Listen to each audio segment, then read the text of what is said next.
President Vance's remarks coming amid new questions about whether the ceasefire can hold, especially after Israel accused Hamas of fresh attacks in Rafah and retaliated with airstrikes. So joining us now to discuss, Major Dan Fefferman is a national security analyst and an intelligence officer. Also joining us, Bill Connor is a retired U.S. Army colonel and attorney.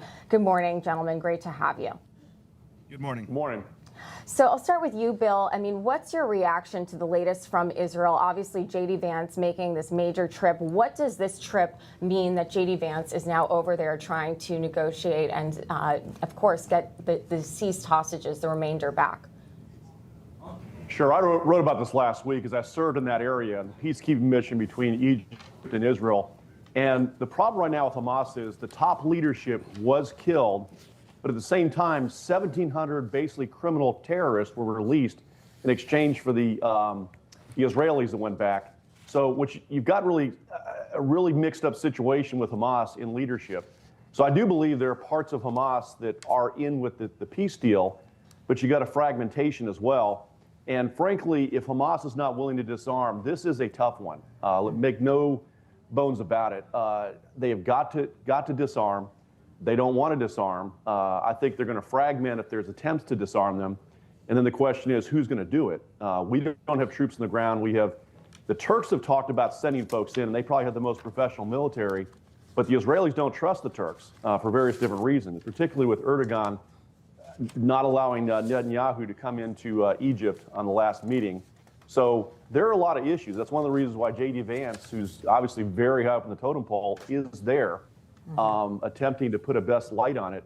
I know people aren't going to want to hear this, but having served there, I do believe Americans need to be integrally involved. Right now, we're going to be part of a civil military sort of ceasefire cell outside of Gaza, but I think we need to actually have troops with the monitoring to go into Gaza to help make sure it happens. But this is going to be a tough process.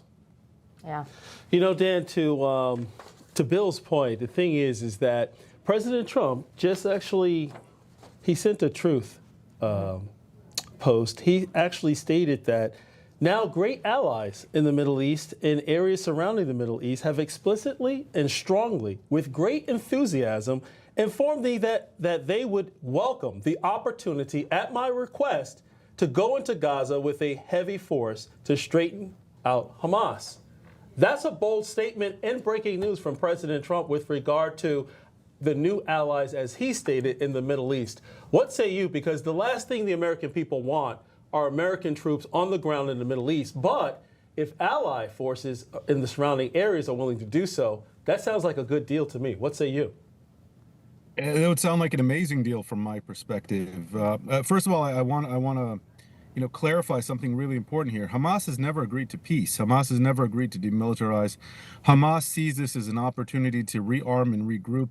There is not a single element of Hamas that accepts a peace deal with Israel. What they're accepting is a chance to take a break from the fighting, to rearm, and then attack Israel the second they get the chance, because that is their strategic objective. So let's. It's important that everyone in the United States, in the Middle East, be on the same page here.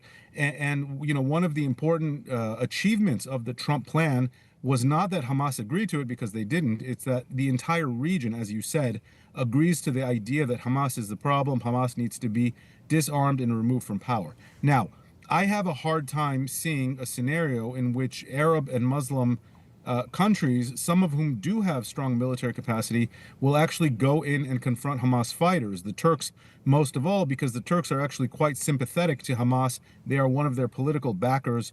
They are Muslim Brotherhood aligned.